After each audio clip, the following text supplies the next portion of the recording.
اعوذ بالله من الشیطان الرجیم بسم الله الرحمن الرحیم. درنو لیدونکو، ګرانو زده کوونکو، السلام علیکم ورحمت الله وبرکاتو. الله دې وکړي چې جوړ روغ د روغتیا جامې مو په تن وي. نوم مې رفیع الله تخلص حبیبي کوم. ټولګی مو 12 مضمون کیمیا، موضوع مو د SN تعامل میخانیکیت دی. ګرانو زده کوونکو، موږ تاسو تیرو درسونو کې د الکایل هلایدونو کیمیاوي خواص لوستي وو. په خاص ډول باندې مو د هغوی نیوکلیوفیلیک تعویضي تعاملات چې د سبسټیشن نیوکلیوفیلیک ریاکشن په نامه سره یادېدل، د SN په توري سره ښودل کېدل او پر دوه ډوله وو، یو یې SN یو او بل یې SN دوه وو. د تیرو درسونو پر دوام نن زموږ تاسې موضوع چې ده د SN کیمیاوي تعاملونو میخانیکیت دی.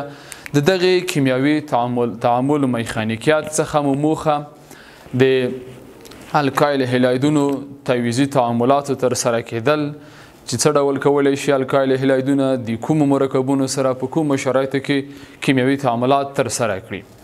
داسې وي دغه د SN یا د دغه کیمیاوي تعامل میخانیکیت چې کوم دی د هایدروکسیل آیون، موږ تاسې اوبه پر دوو برخو یا په دوو مختلفو آیونونو باندې تجزیه یا ټوټه کولی شو. یو د هایدروجن مثبت آیون ورڅخه لاسته راځي او بل د هایدروکساید یا د هایدروکسیل منفي آیون ورڅخه لاسته راځي. دغه د هایدروکسیل منفي آیون تیرو درسو کې موږ تاسو خبر کړی وه چې د کاربون او هیلوجن ترمنځ اړیکه قطبي ده. هیلوجن الکترونیګاتیو دی، دغه اړیکه په غیر مساویانه شکل باندې قطع کیږي. نو دغه د هایدروکساید آیون نږدې کېدل د کاربون اتوم ته د برومین د مخالف لوري ترسره کیږي.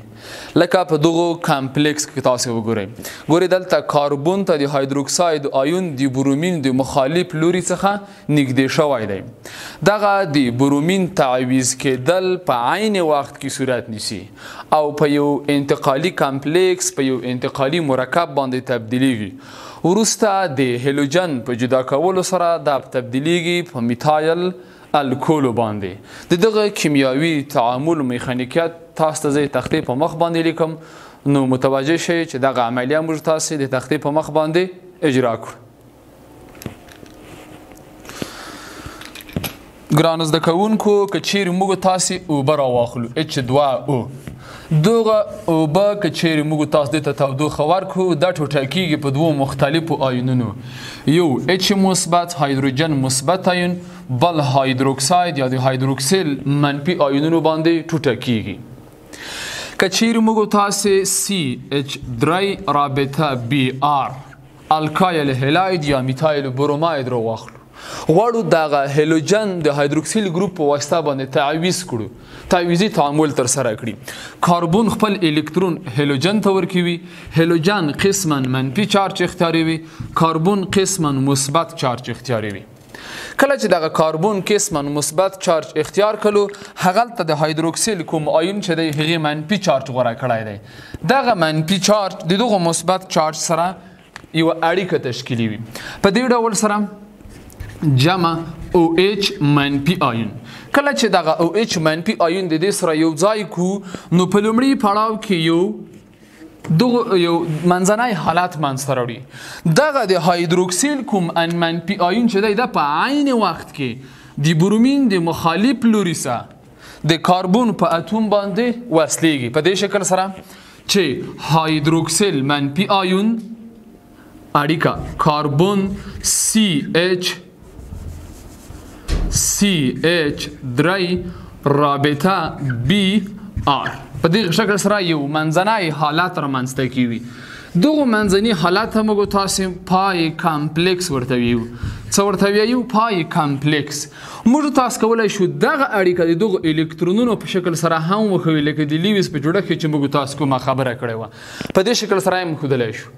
او یا کولی شو همدغه کیمیاوي اړیکه موږ تاسې د داسې نقطو په اساس باندې هم وښیو، ځکه دلته د جذب قوه عمل کا، د مثبت او منفي چارجونو ترمنځ د جذب قوه عمل کا. دغه خو قسما مثبت و، دا قسما منفي او دا هم قسما منفي و. ولې وروسته دغه د اوبو کوم هایدروجن چې پاتې شوی دی، دغه د اوبو مثبت هایدروجن د منفي برومین سره اړیکه نیسي، منفي HBr هایدروجن بروماید به ورڅخه کم شي په پایله کې جوړیږي CH3 رابطه B رابطه OH CH3 رابطه د برومین ځای به هایدروکسیل ونیسي رابطه OH میتانول ورڅخه لاسته راغلل. څه ورڅخه لاسته راغلل؟ میتانول. دا شولو د کیمیاوي تعامل میخانیکیات. داسې وي د نارمل الکایل هلایدونو د کیمیاوي تعامل چټکتیا د اولي دویمي دریمي او ښاخ لرونکو الکایل هلایدونو په پرتله باندې زیاته ده.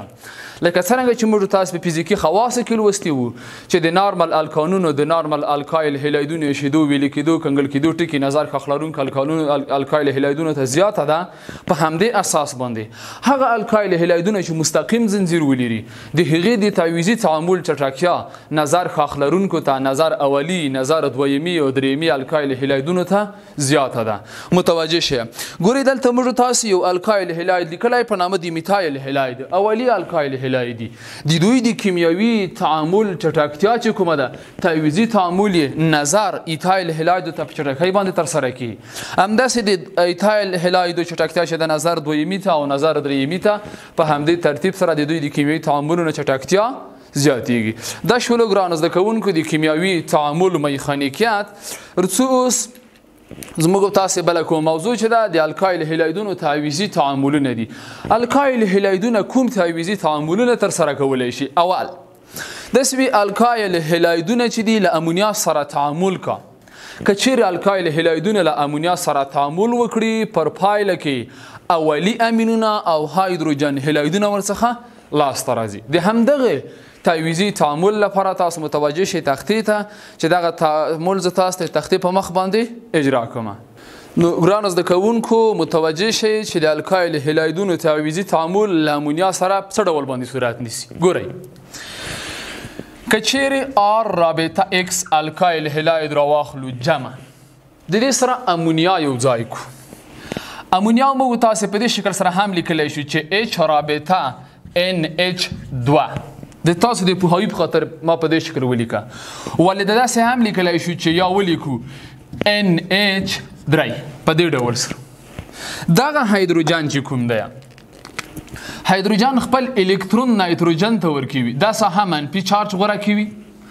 هایدروجن مثبت چارج غوره کوي. الکایل خپل الکترون هالوجن ته ورکوي. دا ساحه منفي چارج غوره کوي. دا ساحه مثبت چارج. اوس فقط مثبت او منفي چارجونه یو بل سره جذبوي په دې ډول سره. R مثبت وو رابطه NH2 منفي چارج غوړه کړی وو NH2 جمع H مثبت وو X منفي وو HX پر پایله کې اولی امین او هایدروجن هلایدونه ورڅخه لاسته راځي. عمومي شکل شو. یو مثال پې لیکو. CH3 رابطه CH2 رابطه د X په ځای باندې ولیکو برومین جمع امونیا H رابطه NH2 د تاسو د پوهاوي په خاطر باندې امونیا ما په دې شکل باندې ولیکله. دا تعامل کټ مټ د موږ عمومي شکل په څیر باندې تر سره کیږي. دغه ساحه منفي چارج غوره کوي او دا ساحه مثبت. دا ساحه مثبت چارج غوره کوي. دا ساحه منفي چارج غوره کوي. ځکه دا خپل الکترون دې ته ورکوي. دا هم خپل الکترون دې ته ورکوي. مثبت ته منفي سره منفي د مثبت سره یو بل جذبوي. لیکو CH3 رابطه CH2 رابطه CH2 مثبت هو اما دا NH2 منفی ده یو دی بل سره اړیکه نیسي NH2 جمع H مثبت دی برومین منفی سره HBr ایتایل امین ورڅخه لاسته راځي. چې ورڅخه لاسته راځي ایتایل امین چې د امینونو دویم مرکب دی اولی امینونه دي. همدغه کیمیاوي تعامل متوجه شئ ګرانو زده کوونکو. ما تاسو ته یو موډل چمتو کړی دی. موډل په مخ باندې هم دغه کیمیاوي تعامل ګورو.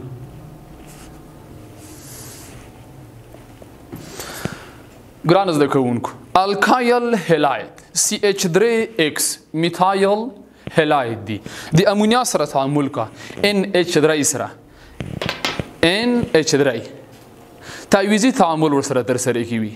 منفي یو اتوم هایدروجن د دې څخه کمیږي. د دغه هالوجن سره یو ځای کیږي. دا شول هایدروجن هلاید. هایدروجن هلاید ورڅخه منفي شو. پر پایله کې جوړیږي میتایل امین CH3 CH3 رابطه NH2 میتایل امین د هایدروجن هلاید دا شولو د الکایل هلایدونو لومړی تعویضي تعامل. دویم د الکایل هلایدونو تعامل له عضوي مالګو سره. الکایل هلایدونه له عضوي مالګو سره تعامل کوي، محصول یې چې کوم دی ایسیترونه او سودیم هلایدونه دي. متوجه شئ تختې ته چې دغه کیمیاوي تعامل په کوم ډول باندې ترسره کیږي. ګرانو زده کوونکو که چیرې الکایل هلاید راواخلو R رابطه X جمع د عضوي مالګو سره تعامل وکړي. چې سره تعامل وکړي؟ عضوي مالګو سره په دې شکل سره. R رابطه کاربن دوه رابطه د اکسیجن سره، یو رابطه د اکسیجن سره، یو رابطه هم د سودیم سره. دا عضوي مالګې دي. د دې کیمیاوي تعامل تر سره کول څه ډول صورت نیسي؟ کاربن خپل الکترون هیلوجن ته ورکوي، دا ساحه قسما منفي چارج غوره کوي او دا ساحه قسما مثبت چارج غوره کوي.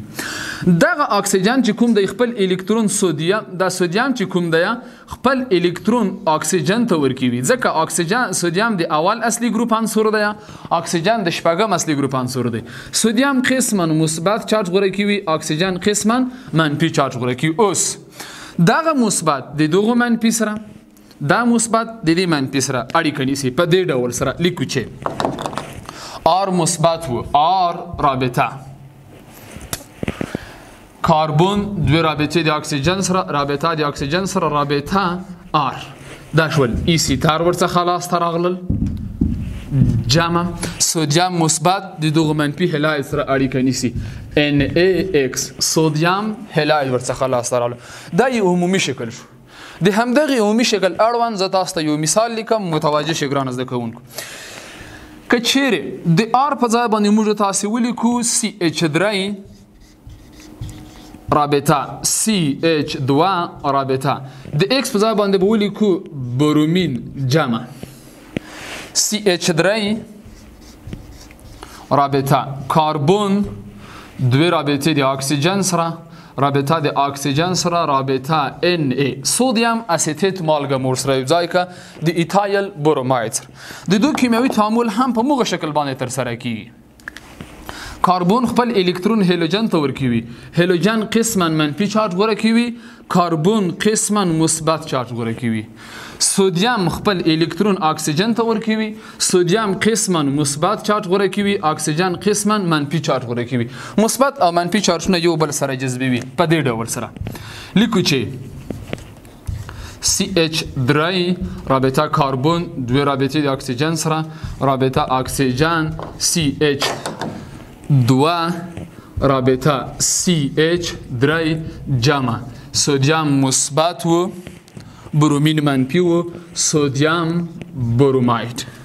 د کیمیاوي تعامل پر پایله کې ایسیتار ورڅخه لاسته راغلل. چه ورڅخه لاسته راغلل؟ ایسیتار ایتایل ایتانوئیت ایتایل ایتایل ایتانوئیت ایسیتار ورڅخه لاسته راغلل. د همدغه کیمیاوي تعامل لپاره ما تاسو ته ځینې موډلونه چمتو کړي، نو متوجه شئ ګرانو زده کوونکو چې دغه کیمیاوي تعامل د موډلونو پر مرسته باندې هم ترسره کړو. که چیرې وي الکایل هلایدونه راواخیستل شي، میتایل بروماید الکایل هلاید دی، میتایل بروماید مو راواخیستو د عضوي مالګو سره یوځای کیږو. CH3 کاربن دوه رابطه د اکسیجن سره، یو رابطه د اکسیجن سره، یو رابطه هم د سودیم پلیز سره. CH3 COONA سودیم اسیتیت مالګه ده. کومه مالګه ده؟ سودیم اسیتیت مالګه. دا تعامل کلام میتایل بروماید سره. چی سره؟ میتایل بروماید سره. د تعامل پر پایله کې دغه سودیم چې کوم دی، سودیم یو ځای کیږي د هیلوجن سره، په پایله کې جوړوي سودیم بروماید. سودیم بروماید ورڅخه منفي شولو. کله چې سودیم بروماید ورڅخه کم شي ایسیتار باندې تبدیلیږي میتایل ایتانوئیت، میتایل ایتانوئیت CH3 کاربن دوی رابطه د اکسیجن سره یو رابطه د اکسیجن سره رابطه CH درې میتایل ایتانویټ ورڅخه لاسته راغله. څه ورڅخه لاسته راغله؟ میتایل ایتانویټ یا دای میتایل ایسیتر. دا شولو د الکایل هلایدونو دویم تعویضي تعامل.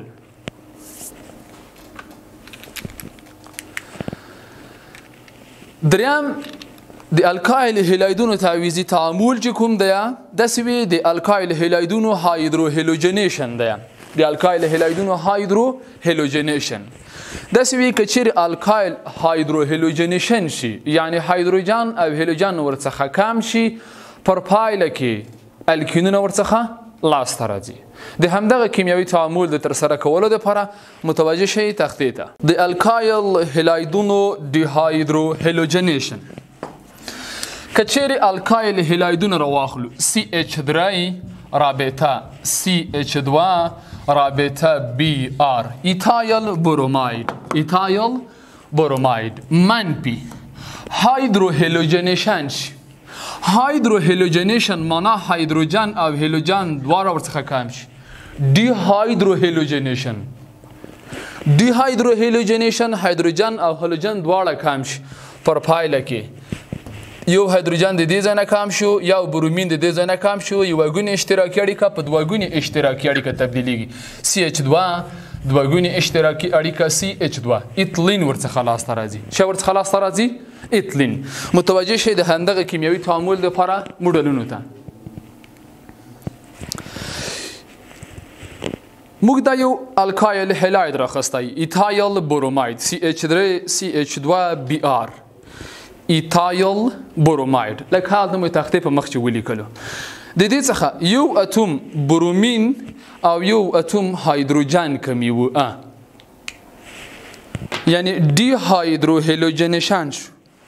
ډي هایدرو هلوجنیشن هایدروجن او هلوجن ورڅخه کم شو یو ګونې اشتراکي اړیکه په دوه ګونې اشتراکي اړیکه باندې تبدیل شو. CH2 دوه ګونې اشتراکي اړیکه CH2 ایتایل بروماید یا برومو ایتان و په ایتلین باندې تبدیل شو. څلورم ډول کوم تعامل چې الکایل هلاید ترسره کوي هغه د الکایل هلایدونو ارجاع ده. که چیرې الکایل هلایدونه د مګنیزیم سره تعامل وکړي په پایله کې الکایل مګنیزیم هلاید د ګرینارډ معرف ورڅخه لاسته راځي چې د هغوی د هایدرولیز څخه الکانونه او مګنیزیم هایدروکسي هلایدونه لاسته راځي. ګرانو زده کوونکو متوجه شئ تختې ته. ګورئ که چیرې الکایل هلاید را واخلو R رابطه X جمع د مګنیزیم سره یو ځای شي پر پایله کې به څه شی جوړ کړم؟ الکایل مګنیزیم هلاید. الکایل مګنیزیم هلاید ته موږ تاسو څه ویم؟ دا د ګرینارډ معرف و. د چا معرف و؟ د ګرینارډ معرف. د ګرینارډ معرف که چیرې دغه د ګرینارډ معرف وروسته هایدرولیز کړو جمع H رابطه OH هایدرولیز شي په دې ډول سره. دغه مګنیزیم چې کوم د دویم اصلي ګروپ عنصر د الکترون کاربن ته ورکوي دا ساحه قسما مثبت دا ساحه قسما منفي. دغه منفي او دا مثبت. مثبت د منفي سره منفي د مثبت سره اړیکې نیسي په دې ډول سره. R منفي دی R رابطه H مثبت R رابطه H جمع مگنیزیم هایدروکسی هلاید مگنیزیم هایدروکسی هلاید. دا شو د الکایل هلایدونو ارجاع. د الکایل هلایدونو د ارجاع څخه کوم مرکب لاسته راځي؟ الکان مگنیزیم هایدروکسی هلاید. د همدغه کیمیاوي تعامل لپاره متوجه شئ ما تاسو ته یو موډل چمتو کړی. ګورئ الکایل هلاید راخلو میتایل بروماید میتایل بروماید مراوخت د مګنیزیم سره یو ځای کیو. چې سره یو ځای کیو مګنیزیم سره یو ځای کی. کله چې دا د مګنیزیم سره یو ځای شي د تعامل پر پایله کې جوړوي میتایل مګنیزیم بروماید میتایل مګنیزیم بروماید. که چیرې د اوبو په واسطه هایدرولیز کو اوبه مراوخسته H2O H2O پر پایله کې یو اتوم هایدروجن د اوبو تعویض کیږي میتان یا د الکان کورنۍ مرکبونه ورڅخه لاسته راځي R رابطه H میتان او تبدیلیږي په مګنیزیم هایدروکسي هلایډ باندې. مګنیزیم هایدروکسي هلایدونه ورڅخه لاسته راځي. دا شول ګرانو زده کوونکو د الکایل هلایدونو تعویضي تعاملونه. درنو زده کوونکو په ورځنیو چارو کې د الکایل هلایدونو له تعویضي تعاملونو څخه چیرته استفاده کیږي؟ په ورځنیو چارو کې د الکایل هلایدونو څخه چیرته ګټه اخیستل کیږي؟ داسې وي په ورځنیو چارو کې د الکایل هلایدونو له تعویضي تعاملونو څخه د امینونو په ترلاسه کولو کې ګټه اخیستل کیږي. امینونه نشه راوړونکي مواد دي لکه تریاک، لکه هیروین، لکه شیشه، لکه کرسټال، او د دوی څخه په طبابت کې په خاص ډول باندې د درد د تسکین لپاره د درملو په جوړولو کې ورڅخه ګټه اخیستل کیږي. همداسې د الکایل هلایدونو له تعاملونو څخه د مګنیزیم سره د ګرینارډ معارف په ترلاسه کولو کې ګټه اخیستل کیږي چې د ګرینارډ معارف څخه بیا د محلولونو د رنګ، د هغوی د اړونده خواصو، تیزابیت، قلاویت، خنثاتوب په تشخیص کې ورڅخه ګټه اخیستل کیږي. ګرانو زده کوونکو دا به زموږ تاسې د نن ورځې موضوع. اړوند ما تاسو ته یوه کانکور پوښتنه چمتو کړې ده. داسې وي د نیکلوفیلیک تعویضي تعاملونو چټکتیا په کوم لاندې حالت کې زیاتې وي یا چټکه وي؟ ښاخ لرونکي، نارمل، نیو، ایزو. د نیکلوفیلیک تعویضي تعاملونو چټکتیا په نارمل حالت کې سره کمته وي، چټکه یا زیاته. کورنۍ دنده مو دوی پوښتنې دي. هره پوښتنه 4 ځواب لري. سم ځواب په نښه کړئ. اوله پوښتنه: که چیرې الکایل هلایدونه له امونیا سره تعویضي تعامل وکړي کوم لاندې مرکبونه ورڅخه لاسته راځي؟ اول ځواب، دویم ځواب، دریم ځواب، څلورم ځواب. دویمه پوښتنه: الکایل هلایدونه له عضوي مالګو سره تعامل په نتیجه کې کوم لاندې مرکبونه تشکیلوي؟ اول ځواب، دویم ځواب، دریم ځواب، څلورم ځواب. تر بیا چې زه ستاسې په درانه چوپړ کې حاضرېږم، په لوی او بښونکي الله مو سپارم. ښه وخت، ښې چارې، الله مو مل شه.